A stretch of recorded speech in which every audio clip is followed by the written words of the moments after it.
Yan, good day mga ka-construct. Andito tayo ngayon para magbahagi ng panibagong construction tips. Yan, bali kung makikita nyo, meron tayo ngayon ditong barn door or mas kilala sa tawag na sliding door. Yan, bali itong nasa ibabaw is tracks ng ating barn door. Then meron niyang stopper. Depende kung saan nyo ilalagay. As much as possible is hindi na masyadong lalampas dahil possible ma-derail yung ating barn door. Bali kung makikita nyo, meron niyang gaps dito. Open ko lang Ayan yung trucks niya. Then, meron siyang gaps dito. Ayan, bali kung makikita nyo, meron tayong gap dito ng barn door dahil dun sa spacer ng trucks niya.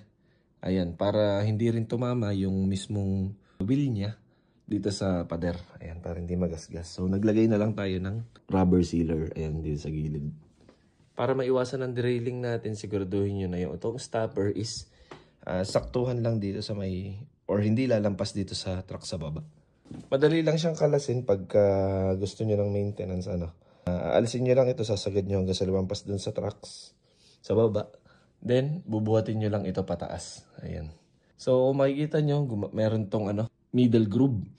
Yung mismong wheel natin. Ayan. So, bolted lang siya dito. Hanggat maaari, i-level niya muna bago kayo magkasa ng truck sa taas. And so, yun lang po muna ang share natin ngayon. This is Engineer Barlan sharing another construction tips. Thank you mga ka-construct.